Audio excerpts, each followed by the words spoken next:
people think that goes away in April with the heat.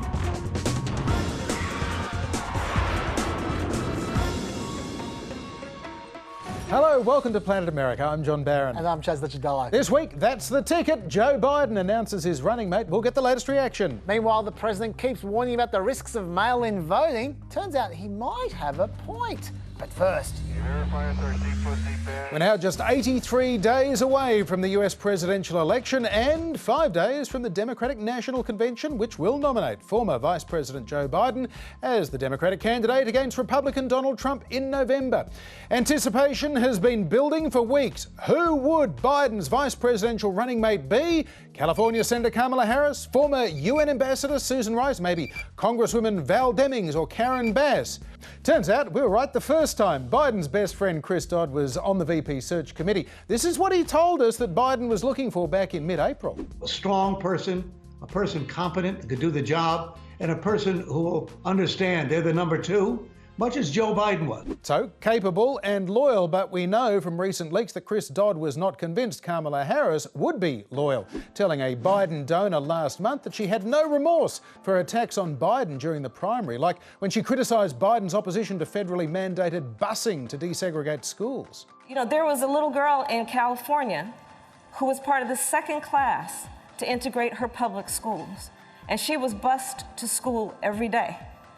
And that little girl was me. We can probably expect a lot of questions about that in the weeks ahead. Kamala Harris, meanwhile, is just the third woman and the first woman of colour to be ever nominated for vice president. And she was just the second woman of colour to ever become a US senator. The first was Carol Moseley Braun, who was elected as a Democrat from Illinois in 1992. I asked her about some of those criticisms of Harris earlier today. I didn't think she was right to attack Joe Biden on busing. I didn't. I said as much at the time. And Kamala Harris, I like her a lot. She's the second African-American woman in the United States Senate in U.S. history following me. But the fact of the matter is, I thought it was a cheap shot. It was under the belt. And I didn't appreciate that she did that, because of all the people to come after on desegregation, Joe Biden is like the worst person to do that to. So, but Chris Dodd overstepped the mark. I think he overspoke, and he should not have.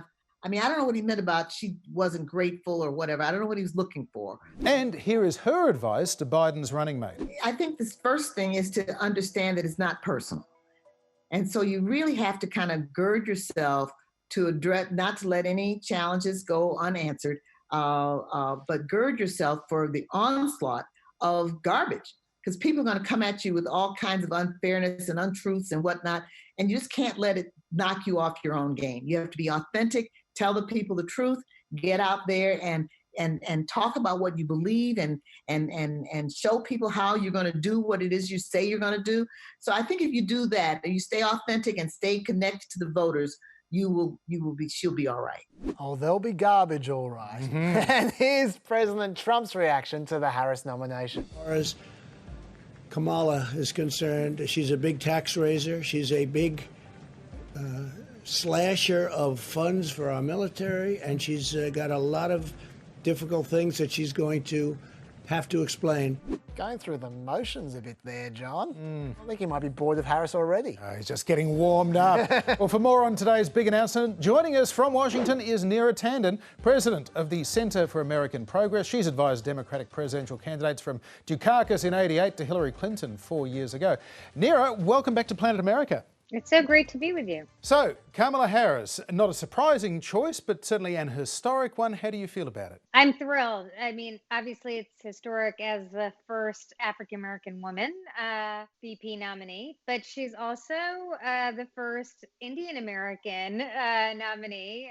She's the first nominee of Asian descent. And so it's historic on many levels, and I think a real testament to the diversity of the Democratic Party and the diversity of the country. And what does Kamala Harris bring, not just to the campaign in terms of maybe her debating skills, but also what does she bring to Joe Biden in government? You know, she has a fair number of accomplishments. As Attorney General of California, she had a historic settlement against the banks on housing in the wake of the 2008 crash.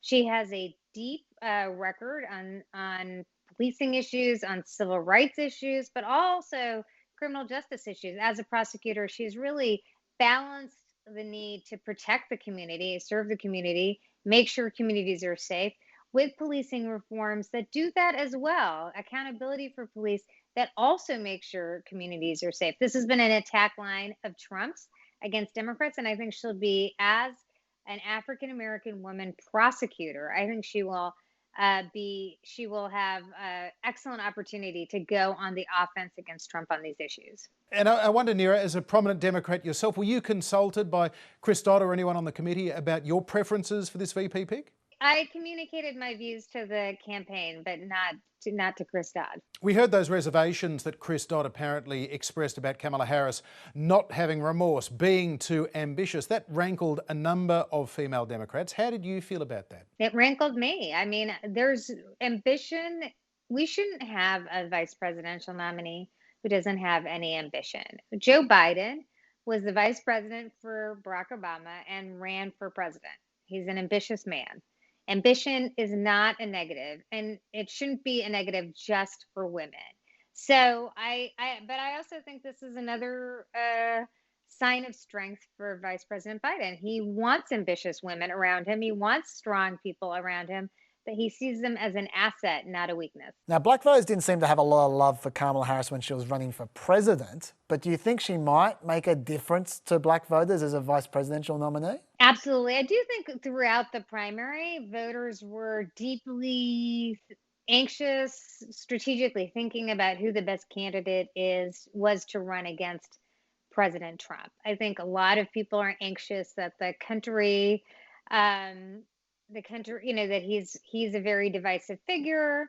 But I also think that there's been some remorse that the ticket isn't more diverse. So I think this really balances that out. We have Joe Biden as the nominee, who's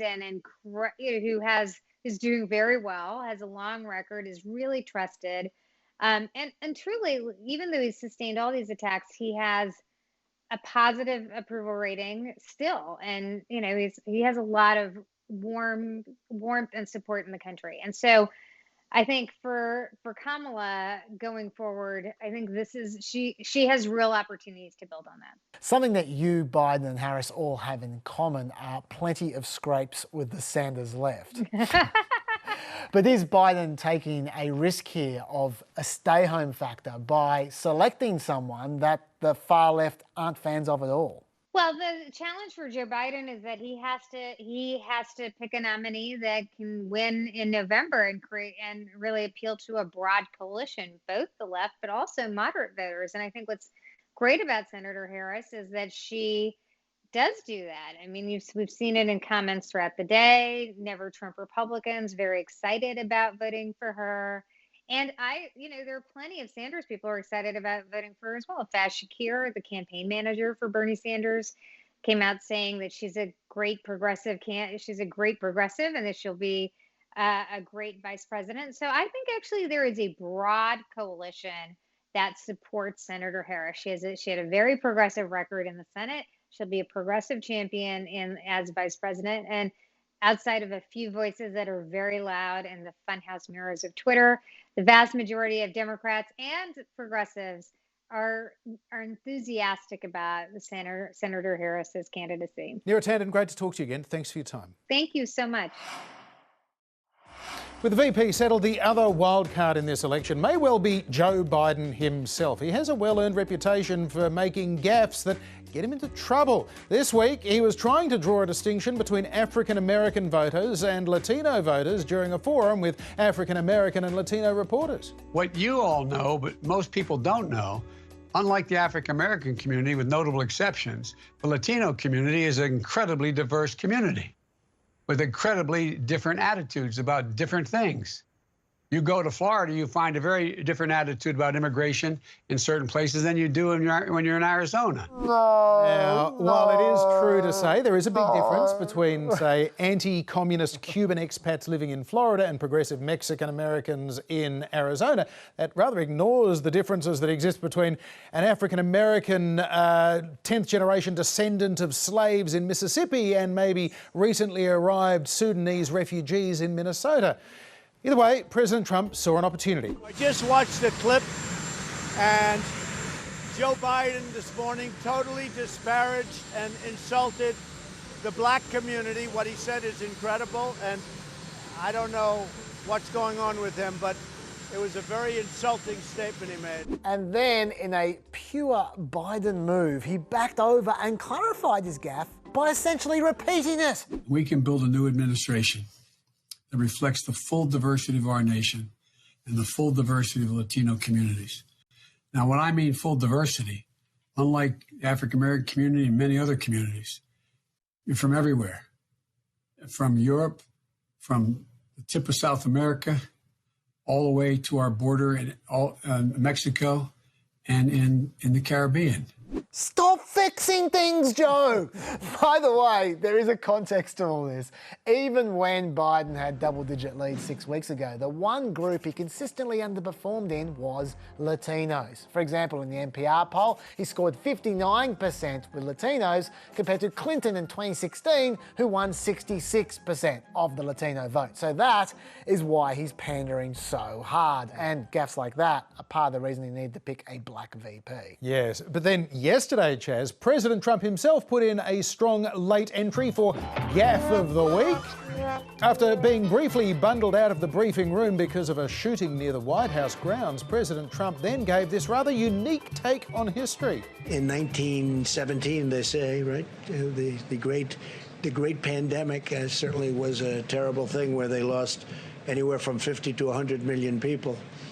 Probably ended the Second World War. All the soldiers were sick. What did they teach him at that military school? Look, obviously he probably meant to say the First World War, not the Second, but 1917 is also wrong, and he says it all the time. The flu pandemic began in Kansas in March 1918. American troops were the ones that likely took it to Europe, but it really started to spread when those troops came back home. Lots of American civilians caught the flu at parades marking the end of the war. It's just all wrong. And why nobody has told him after months and months of making the same claim is just weird and, to me, kind of telling. Look, I don't know, John. World War I veterans don't make up 13% of the voting public like black voters do, so I'm still going to give the Gaffe prize to Biden. Yeah, well, there's still a few World War II veterans. Now, for a check of the poll position this week. President Trump has closed the gap behind Joe Biden to under 7 points in the average of national polls this week. In Trump's dog days of late June and early July, that margin had reached double digits. There are still some ugly polls for Trump coming in this week, though. A GU Politics Battleground poll had Biden 13 points ahead nationally, although a poll from Harris X had it a much tighter race, just 3 points, down from 7 2 weeks ago. Joe Biden's lead in North Carolina and Arizona could be slipping too, although he holds an average lead of over 5 points in the Rust Belt states of Pennsylvania and Michigan. Biden is also still just in front in Ohio. He's 4 points up in Florida. That could be crucial. We will take a look at Wisconsin a little later in the show. But if you feed all of that into the state averages and then the Electoral College calculator, if an election had been held this week, Biden would have won a comfortable victory with 352 Electoral College votes to President Trump's 186. But, of course, all of those polls, Chaz, were before the VP pick. We'll see what, if any, impact that has next week. Big, beautiful world.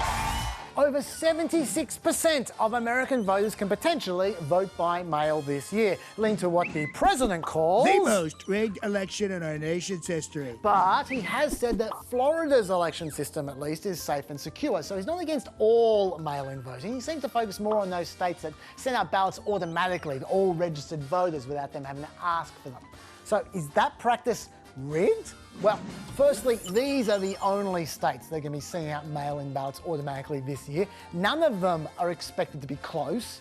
But more importantly, how much fraud has occurred amongst these three states? Because they've been doing this for a while. Well, we've had 8 attempted fraudulent votes in Colorado out of 16 million votes in 6 years. We've had 14 attempted fraudulent votes in Oregon out of 15 million votes in 20 years. And we've had 7 attempted fraudulent votes in Washington out of 10 million votes in 6 years. And that is all according to the very conservative Heritage Foundation. So not a big deal. And it's not a huge surprise either. Not only are ballots mailed directly to registered voters, but to use that ballot, you've got to sign it, which is then usually checked against your registration, although not always. Although every swing state does do it always.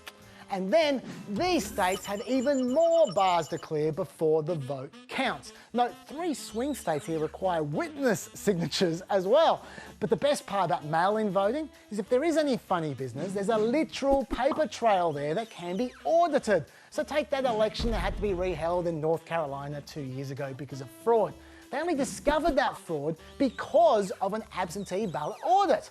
As far as mail-in elections being rigged goes, a recent Stanford white paper found that universal mail-in voting has no effect on either party's share of turnout or the vote. So take that, Trump, you are wrong.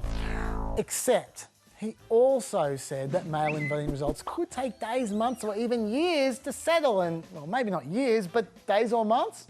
Maybe. There are 30 states where they won't even be allowed to begin counting mail-in ballots until Election Day. The key states, by the way, are in the yellow, and there are going to be a lot of mail-in ballots to count this year. Look at some of the primaries conducted after the middle of March. They averaged over 50% mail-in votes. And remember, this is all happening in the middle of a COVID-fueled mail surge. In Philadelphia, for example, they went from processing 30,000 parcels per day to 100,000 per day under COVID. So you can expect some delays. When CBS mailed out 100 sample ballots in Philadelphia, this is what they found. Of our 100 ballots, 97 arrived, which sounds pretty good, unless you consider the fact that that means 3 people who tried to vote by mail in our mock election were in fact disenfranchised by mail. There you go. So lots of security checks being conducted on a heap of ballots that might be delayed in arriving. Trump's right. This could take some time. And then there is this. 1% not even counted in 2016. He's right about that as well. About 1% of mail-in ballots were not counted in 2016, whereas a third fewer in-person ballots were rejected. What was wrong with the mail-ins? Not matching the signature, that was one problem. Another was missing the deadline. And when I say deadline, 33 states will not accept mailed ballots that arrive after Election Day, regardless of when they were sent. No, key states in yellow again. So, if the mail is slow in these states here, your vote is gone. We've already seen how this works during the primaries. More than 100,000 mail-in ballots were rejected in the California primaries. 84,000 New York Democrats had their mail-in ballots rejected as well. And that was 21% of the total mail-in ballots. 21%! And note, that result came 6 weeks after the primary was held. Finally, to underline the issue, 37,000 Pennsylvania primary mailed-in ballots were rejected, almost exactly the margin that Trump won Pennsylvania by in 2016. So add this all up and you've got real problems. Not fraud problems, but missing out on your vote problems. And then there's another problem. Trump's already basically poisoned mail-in voting for Republicans. So out of the 58% of voters who intend to vote in person, according to Emerson polling, they are Republicans, 65 to 32. But out of the 42% who intend to vote by mail, they're Democrats, 76 to 20. That's why in the special election this year for New York's 27th district, the in-person voting on the day gave the Republican a 31-point lead. But the final result was only an 11-point Republican margin. It's not hard to see something like that happening on Election Day. Trump takes an early lead and then Biden pulls it back through mail-in votes. Trump's already saying things like, must know the election results on the night of the election. Okay, so what happens if the result changes after Election Day? Well, according to YouGov, if it's a close election and Trump wins through mail-in voting, Democrats will accept their loss 47 to 26. But if it's a close election and Biden wins through mail-in voting, Republicans will only accept their loss 21 to 55. That's really not good. Fight! And that's not even the worst case scenario. Look at these dates here. December 8 is when they legally need to stop counting votes or Congress can challenge the results. December 14 is when the Electoral College is scheduled by law to meet. And January 6 is when that result is officially tallied. But what happens if they haven't finished counting 5 or 6 weeks after the election? Bearing in mind the New York primary took 6 weeks to count. I don't know what happens, but let's not find out. Congress should move these dates down to January now. And if you think the election could be a great embarrassment, as many people fear, then fund it properly, and it might not be. So far, Congress has authorised $400 million in new spending, but the Brennan Centre thinks it's going to need at least $4 billion to hold the election properly. Time is a-wasting, folks. Get going. Big, beautiful world. Time now on Planet America to head to another one of the battleground states that could decide this year's presidential election. You'd better leave your lactose intolerance behind because we're going to the dairy capital of America, Wisconsin. Wisconsin, the Badger State. Badgers. Yes, badgers. But it's not named after the animals, at least not directly. It's named for the lead miners in the 1820s who would dig tunnels to sleep in and stay warm like badgers do. And it does get very cold in Wisconsin. The record is minus 55 degrees Fahrenheit. In Celsius, that's 48 below freezing. And as the cold arrives, so does the weekend. And an important warning for those who might be out at bars and taverns. Drinking alcohol will compromise your ability to understand that you are freezing, so please limit alcoholic beverages. And beer is a big deal here, particularly in Milwaukee, Wisconsin. Incorporated. We're gonna do it. Give us any chance, we'll take it. Read us any rule, we'll break it. We're gonna make our dreams come true. Doing it our way. It was German settlers who started brewing beer here in the 1840s. Milwaukee is to beer what Detroit was to cars. Iconic brands like Miller, Schlitz and Pabst are still made here, and there is still a big Northern European influence.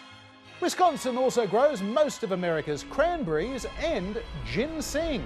Green Bay, Wisconsin has the distinction of being the toilet paper capital of the world. Keep your hands off it. We can all be grateful that they invented splinter-free loo paper right here. As well as paper mills, Green Bay is also the home of the mighty Packers, one of the oldest teams in the National Football League and the only non-profit community-owned Major League team in America. Packers fans are known as cheeseheads. They wear big foam rubber blocks of Swiss cheese on their heads. We don't know why, but it is a clue to Wisconsin's other big claim to fame: dairy products. 1 million dairy cows in the state pump out $45 billion worth of milk every year, although even before COVID, times were getting tough. 1,500 dairy farmers had shut down in the past 2 years. 10% of the industry was gone. Wisconsin's population of 5.8 million has barely grown in a decade. It's the kind of place you come from rather than go to. It is overwhelmingly white, more than 80%, with slightly more Hispanics and Latinos than African Americans, with smaller Asian and Native American communities. Wisconsin's unemployment rate stood at just over 3% in March. Then the pandemic hit and another 10% of workers were suddenly without a job. That had eased a little by June. Wisconsin is part of the Rust Belt, the state stretching from New York to the Midwest that have suffered decades of industrial decline starting in the 1980s.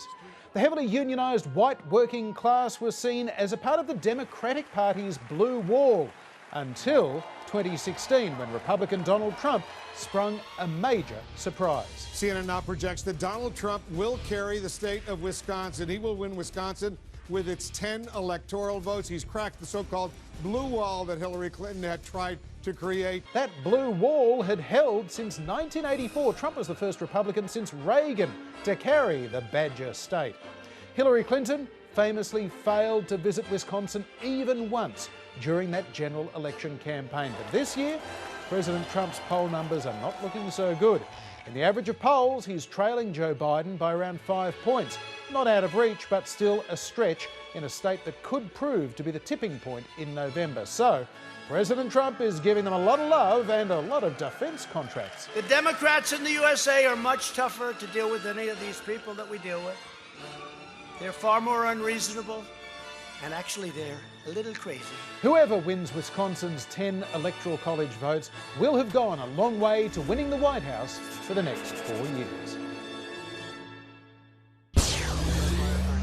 The Trump campaign appears to have a split message. On one hand, Biden is a tale of woe, a confused, shattered shell of a man. You got to give them to the people who are going to spend the money. You got to deal with making sure American companies can be competitive, have a health care plan that doesn't put them at a disadvantage when they compete overseas. There's during World War II, where Roosevelt came up with a thing that was totally different than he called it the.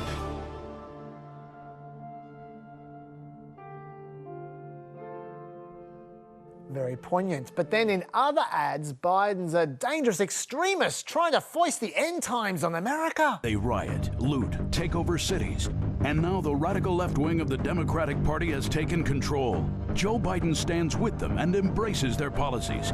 You won't be safe in Joe Biden's America. I'm Donald J. Trump, and I approve this message. Gary! Look, those two kinds of concepts seem to undermine each other to me, but I do think this new ad campaign concept strikes a much better balance. Joe Biden is slipping. Rapidly rising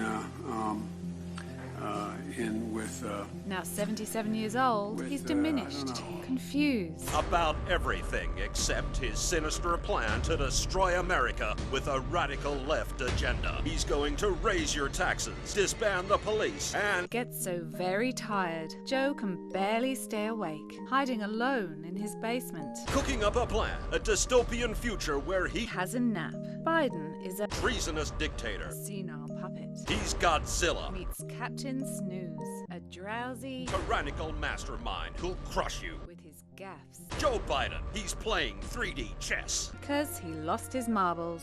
I'm Donald J. Trump, and I approve this message.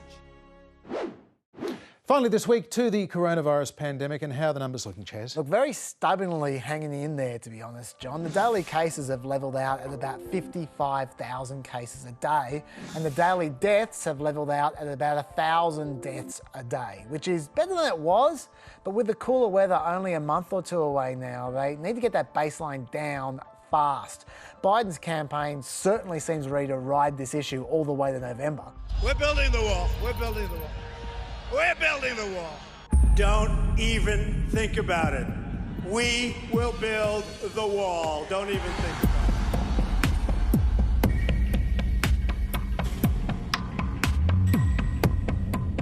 it. Ouch. But the figure people are most looking at this week is July's unemployment rate. From 11.1% down to 10.2%, which is great, except that's still higher than the absolute peak of the last recession. 1.8 million new jobs created in July also sounds good, but that's still a slowdown from 4.8 million jobs created in June. And despite both those results, America has still only recovered 42% of the 22 million jobs lost during the lockdown. They are climbing out of a very deep hole. And at this point in time, the jobs coming back, they're just from temporary layoffs. The permanent job losses aren't going anywhere. Also concerning is that the numbers of unemployed for the short and medium term might be looking okay, but the long-term unemployed are really starting to add up. But worst of all, the white unemployment rate might have dropped 5% in the last few months, and the Hispanic unemployment rate might have dropped 6%, but the black unemployment rate has only dropped 2%. This is an economy that's still needed some help, even before all the personal economic support expired last week, and now the small business paycheck protection program has expired as well. So John, America is teetering. Yeah, indeed. And the congressional Democrats and Republicans have so far failed to agree on a second economic relief package. So President Trump took the rather extraordinary step of issuing a series of executive orders over the weekend, including a payroll tax deferral and a $400 a week jobless payment, down from the previous $600. Democrats are obstructing all of it. Therefore, I'm taking executive action. We've had it. And we're going to save American jobs and provide relief to the American workers, and I'll be signing these bills in a very short period of time. So this is all a little bit odd because Congress holds the power of the purse strings. This is a high-stakes political game, as well as the fact that we are talking about trillions of dollars in money and the lives of millions of American people. We are, and they're going to want to get a bit more stimulus than this, John, because while I reckon Trump's student loan payment deferral might do some good, the rest of these memorandums are very meh. Let's start with the executive order supposedly protecting tenants from eviction. Now, this one does absolutely nothing. The Secretary of Housing and Urban Development shall take action as appropriate and consistent with applicable law to promote the ability of renters and homeowners to avoid eviction or foreclosure resulting from financial hardships caused by COVID-19. In other words, someone do something, please. That's not gonna cut it. As for the memorandum on the payroll tax exemption, it's only going to apply to people who already have a job. And it's only a deferred tax, so employers might just hold on to that tax when they do need to pay it in a few months' time, which means it won't make a difference. Also, since the payroll tax funds Social Security and Medicare, it allows Biden to run scare campaigns like this. Trump's putting Social Security at grave risk, and make no mistake, Donald Trump said today if he is re-elected, he will defund Social Security. Finally, there's Trump's $400 bonus for the unemployed. This is handy money and is politically clever as well. Trump outflanks Nancy Pelosi in their negotiations. He gets all the credit for helping the poor, and who's going to legally challenge this kind of generosity? Doing that would not be a big vote winner, I can tell you now. But if he gets these payments going, the fund he's taking the money from is only projected to last between 1 and 2 months. And that fund is actually the Disaster Relief Fund at the Federal Emergency Management Agency. It's for hurricanes and floods. So what happens when you move into a hurricane season, projected to be one of the worst in recorded history, with 3 to 6 major hurricanes expected to hit America by the end of November, and you just used up the Disaster Relief Fund? Honestly, I think it would be in Trump's interest for this memorandum to never be executed, because this has the makings of a real October cluster. Yeah, particularly in Florida and Texas for that matter. That's it for another trip to Planet America. We'll see you on Friday for a fireside chat. And do not miss next week's Democratic National Convention show. We'll be back at the regular time of 9:30 next Wednesday with a very, very special guest. Oh, God, you always do this. You book a guest, you get excited, you tell everyone, and then they cancel. Stop jinxing us! That is just silly superstition, Chaz. Okay, fine. Who is the very special guest? I'm not saying because I don't want to jinx it. Good night.